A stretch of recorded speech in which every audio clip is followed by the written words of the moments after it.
Great start on the year. We were expecting a baseline, and I think that this overall score and some program highs as well are great baselines for the season. We're looking to improve from here, obviously, but I think we've got a really great start on this season so far. Mick, even before the midpoint of the meet, there was a lot of problem solving that was going on. Just how proud were you of the resolve through the entirety of tonight's meet? I think last year that would not have been the outcome.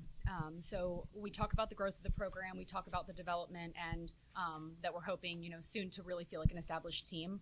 And tonight was a testament to that. I think that the depth in our roster showed through. We naturally, as coaches, prepare for that moment, but still, when you're in the moment, there's nothing to prepare for. It's just kind of like the world's on fire, to be honest.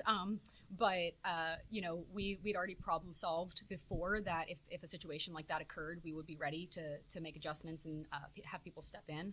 And I think that, again, that this was a testament to really coaching staff, but also at the same time, the athletes. I mean, them stepping in and acting like they were unshaken by that, I think is just, again, the growth of the program.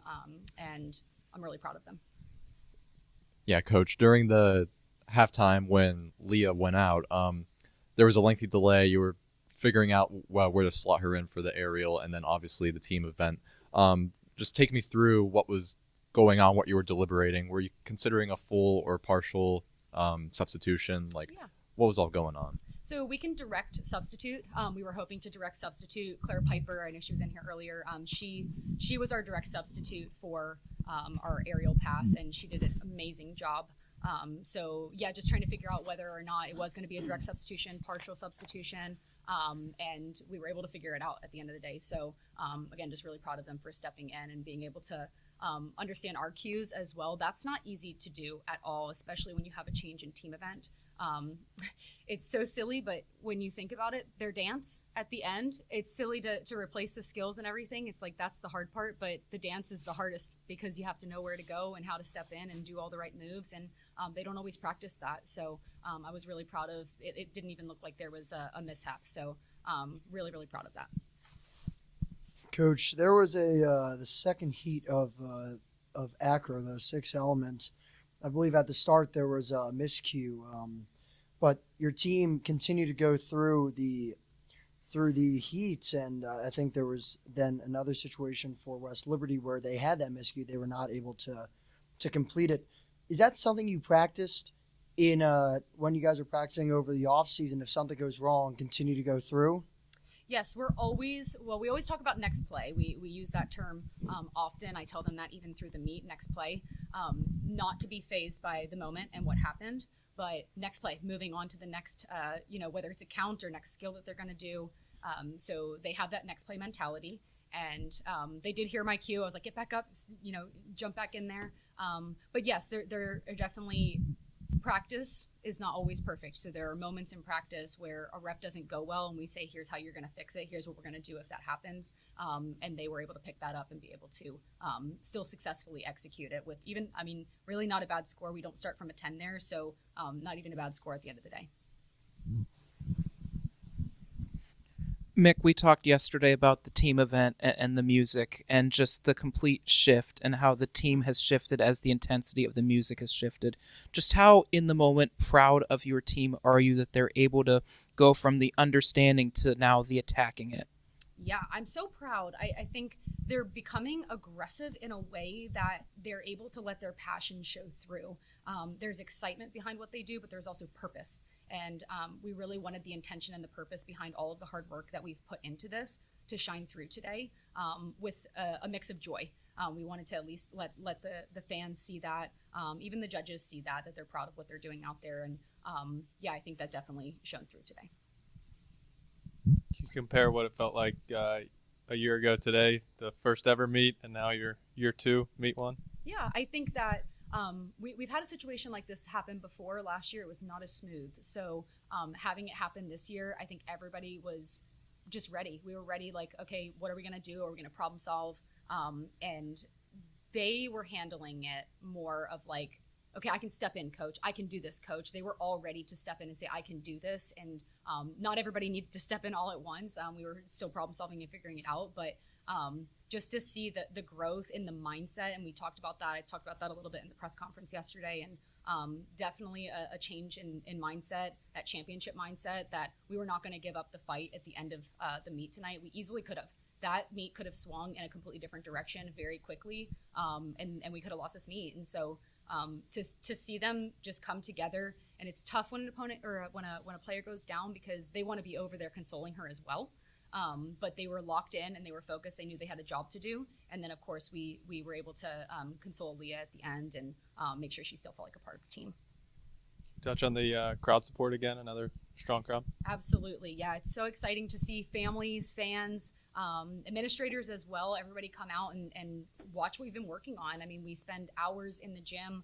We have a full preseason right when they start on campus. They're working really hard. And so it's just great to show what we've worked hard for. And again, kind of continue to try and push for that. We have that national ranking right now of number 7. And so trying to really earn that. So. Communication's obviously so important. From Anna's first call, the communication from now compared to a year ago was just so concise, and it just had this huge ripple effect among the team. Just how proud are you of not just the communication, but that they're communicating together the right way? Yes. They're working so hard on that. It's something that we've recognized. It's one of our core values as well, that working together, that camaraderie, that team chemistry. We talked a little bit about the classes and how some of the sophomores are stepping up as leaders just because we don't have the hierarchy, we don't have the seniors, and they're really taking hold of that and they're owning that role. So I'm seeing that come to life. We got to see that a little bit tonight. We do a circle in the beginning of every single practice right now. It's something that we've recently implemented. We circle up in the beginning and we circle up at the end, and that's their opportunity to really talk to each other, have goals for the day, set those, achieve those, and then talk about it at the end if they actually did achieve them and if they want more. So I think that circle has been really helpful for us. The open communication has been thrown around well, I would say, during those circles. And so that came to life tonight, just watching them really work together and lean on each other too. They knew they needed each other to make that happen tonight. Coach, it seems like between the aerial event with Claire Piper and the team event as like the two, I would say, big mic drop moments for your entire unit. Can you talk about like the level of closeness this team has had from going from year 1 to year 2 and how this seems like it kind of evolved? I remember during our previous, the last with the players, Trent said like this year it feels like we belong here. Yeah. They are a sisterhood, and they just won't let anything come between them. Last year, it's kind of silly, but they all lived together as freshmen. We weren't sure if that was going to be a great idea or a bad idea, and it ended up being great. Authentically, they built relationships. It wasn't something that us as coaches really had to force team bonding upon them. They really started to connect in a different and authentic way, organically. So I think that's starting to shine as well. Is they're still close. They're also passing that down to the freshmen right now. It was the freshmen's first time to go out there and compete, and so we celebrated every single time one of them went out, and they're excited for them. So I think that just builds that closeness as well. Coach, you mentioned the support that you guys got from the crowd. There was also a lot of other student athletes and teams in the crowd. First off, how does it feel to get that support from the other teams? And then secondly, how important is it for different athletic teams at Duquesne to support each other? Yeah. Oh, it's so important. I think that, we all work hard. There's not one team that works harder than the other. We all want each other to do very well. We try our best to show up and support other teams too. But it really means the world to us to have other teams out there and understand that and respect what we're doing. It's difficult to build education around the sport so early because people are still trying to figure out what it is, why we're going out there. It looks like cheer. It looks like these different types of sports that you've seen before, but with a totally different twist. So being able to educate and have people actually interested in it is also very exciting. So it's awesome to have different teams out there. I've seen coaches as well, coaches that are colleagues of mine. And so we're just so grateful that people they care. They're showing up for us and they know we're still a young program and know that we need that support big time.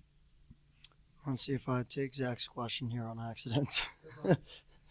Your next matchup is against Gannon, and this is the shortest stretch in between games that your team has this year. Obviously, with the known history, short history, albeit against Gannon, beating them last year.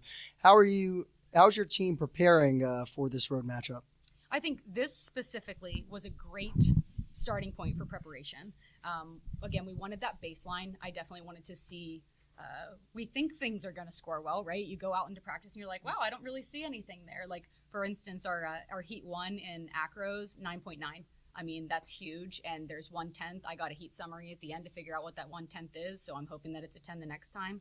If she can execute it the same way she just did with that 1/10 of whatever deduction it is, we'll figure it out from here and hopefully continue to elevate.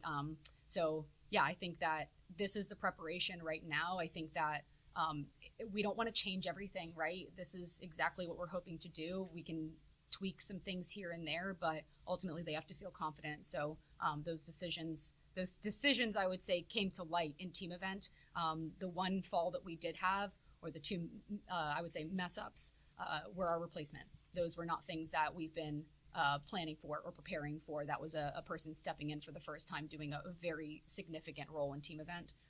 So I think that we made a decision to drop down team event start values before going into this meet. And I think that really paid off because we would not have had such significant replacements if we had the team event that we had already planned. So